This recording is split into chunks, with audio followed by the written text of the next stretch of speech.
G'day guys, welcome to my RXY's YouTube video. Today I'll be talking to you guys about Hyundai Aleague for Week 6 recap preview for 2021. Guys, so let's get started.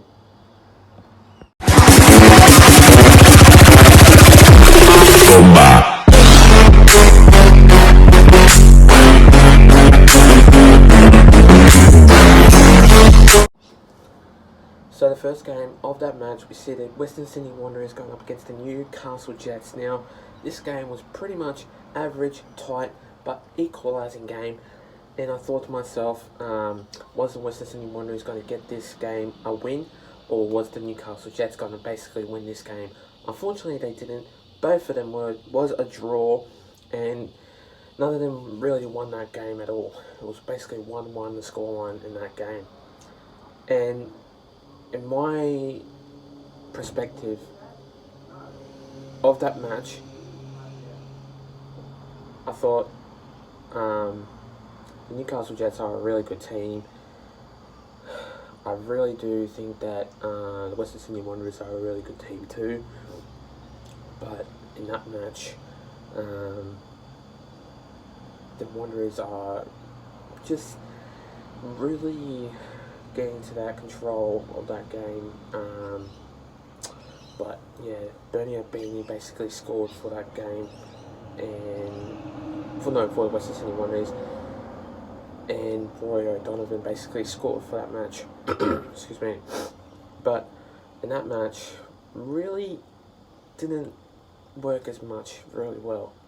And in my perspective of that game, I did think that the Newcastle Jets were going to win, but unfortunately they didn't, and really put things under perspective, but it didn't really equalise really well.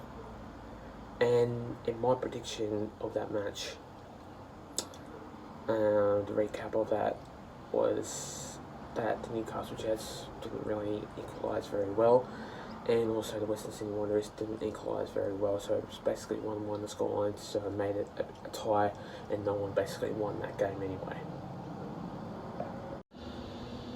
The next game of that match, we see the Western United going up against the Melbourne Victory. Now, in this game, I really did think that the Western United were going to win that match, but unfortunately they didn't, and the Melbourne Victory also didn't make a win, unfortunately, because it was none of them basically scored, and this game was pretty much confusing, pretty much really hard to think that the Melbourne Victory were going to seal the deal, and basically Western United were going to seal the deal, but unfortunately none of the teams didn't, and in that game was pretty much not the right ideal for that game, that basically really didn't make a huge effort in that game.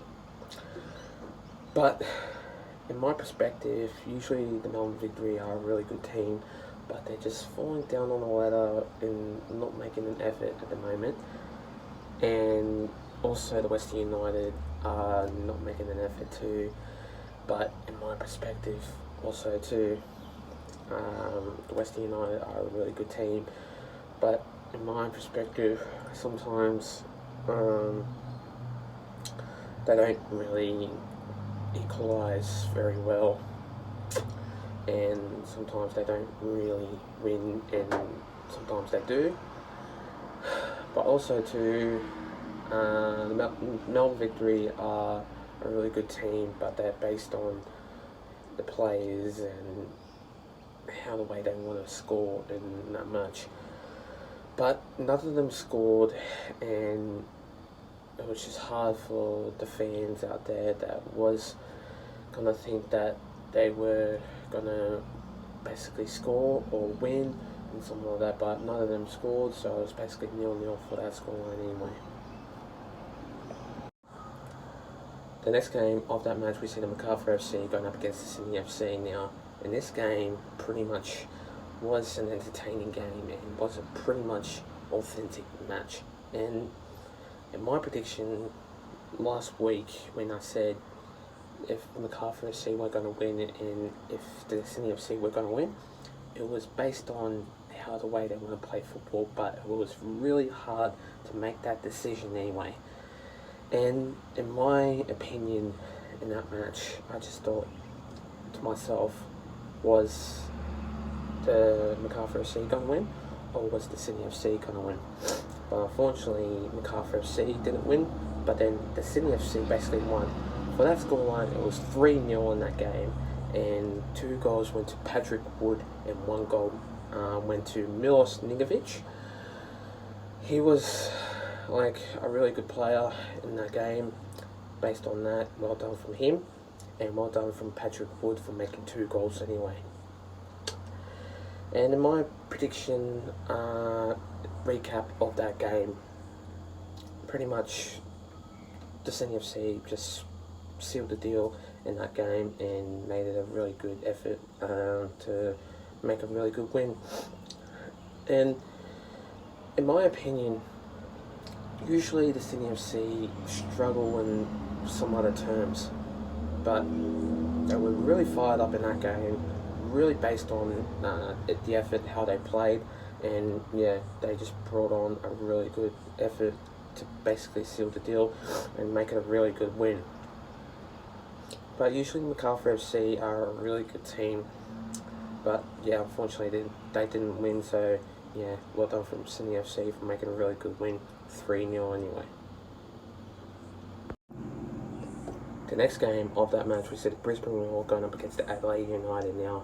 In this game, pretty much made it a really good win for the Brisbane Roar. They were just absolutely killing the Adelaide United, and in my perspective, they were absolutely on fire, and I just had to say, Brisbane Roar really made an effort in that game.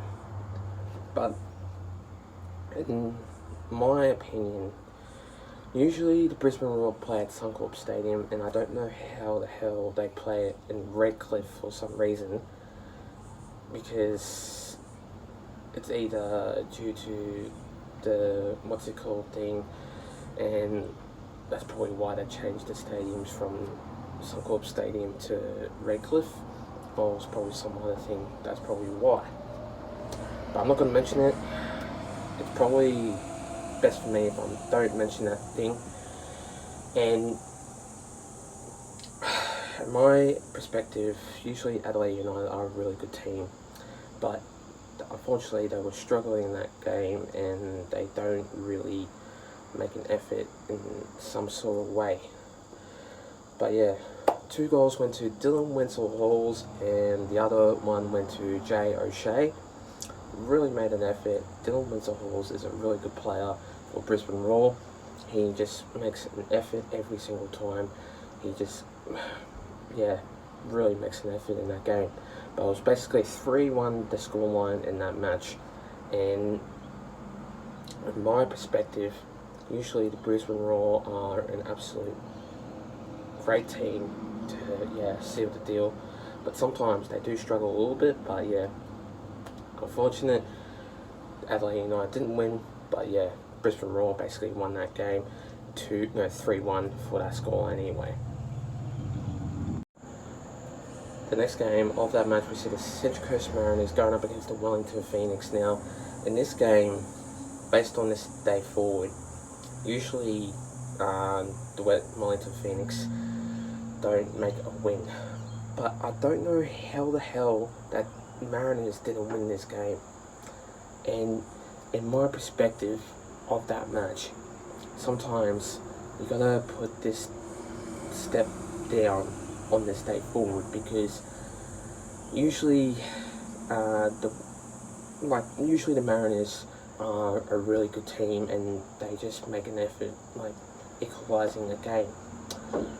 But unfortunately, I didn't vlog that game. I was gonna vlog it, but yeah, due to the camera difficulties and that in my phone, unfortunately, unfortunately I didn't vlog that game, so I do apologise, and I will vlog the next game. I got that fixed, so I will be doing the next vlog that will be coming out very soon, so stay tuned for that. But we're not talking about that, we're talking about this game. So yeah, I just think that the Mariners are a really good team, but yeah, unfortunately they didn't make a win. They were going to make a win, but they basically tried hard in that game, and well done for the Wellington Phoenix for making a really good win.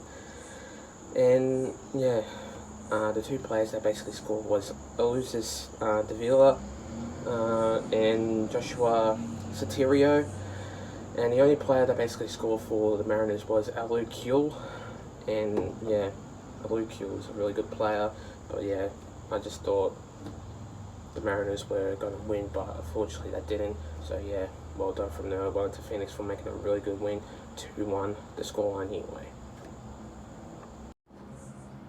The next game of that match, we see the Melbourne City going up against the Perth Glory now, and that game pretty much sums up that game, because Melbourne City are a really good team, but unfortunately they didn't make a win. It was 3-1 the scoreline in that match, and I thought to myself, in this game, it pretty much sums up the performance and how the way they want to play that game. And obviously they didn't make an effort due to that match of that game. And usually the Melbourne City are a really good team to make a really good effort based on the win. But unfortunately they didn't win that game. But yeah, it was 3-1 the scoreline, and Jamie McLaren was the only one that basically scored for the Melbourne City anyway. I'm not too sure who basically scored for that match, but I know it was Nicholas D'Agostino. He was the one that basically scored in that game, and I think Daniel Steins and Ingham was the one that basically scores too. So it was Daniel Steins, Ingham, and Nicholas D'Agostino. Now, in that match, basically pretty much sums up that game for the Perth Glory that really made it a really huge effort, because usually I thought to myself the Melbourne City were going to win against the Perth Glory, but it was the other way around, that the Perth Glory won against the Melbourne City. And in my perspective of that game, pretty much didn't really sum up that match, and it was pretty much disappointing because it was so surprising that the Perth Glory basically won that game. And yeah, well done from the Perth Glory that made a really good win, 3-1 the scoreline against Melbourne City anyway.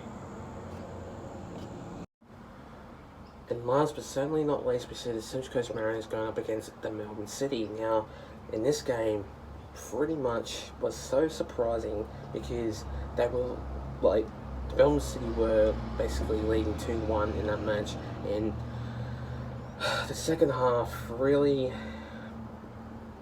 like, they were struggling in that match, and in my opinion they were absolutely making a really good effort, the Central Coast Mariners, and I don't know how the hell they were losing from 2-1 and then they were basically winning 3-2 for that scoreline. And that was just a really good effort, and I just thought to myself, the Mariners, I thought they were going to lose, and in my opinion, that game was just absolutely so surprising in that match, and I thought they were a really good team, and the Melbourne City were basically just not making an effort, and they were making an effort, but unfortunately they didn't just get enough formation in that game to basically win that match. So the scoreline in that game was basically 3-2, and the players that basically scored for the Melbourne City were Adrian Luna and Jamie McLaren. But for the players for Central Coast Mariners that basically scored was Jane Casilla, Matt Simon, and Daniel Da Silva. That game was pretty much an absolute jaw-dropping, average quality game of football, and yeah, well done from the Central Coast Mariners that basically won this game against the Melbourne City anyway, 3-2 for that scoreline. Thanks guys for watching my video, guys. Stay tuned for more. I'll be doing a couple of videos coming to you guys soon. Also I'll be doing more videos coming to you guys soon, so stay tuned for more. Plus leave a like and subscribe to my YouTube channel and for this video, and I'll see you guys in my next video. Till then, take care guys, stay safe and have a good one. Plus let's get up to 200 subscribers. We're seeing 194 anyway, so let's go up to that, and I'll see you guys next time. Take care.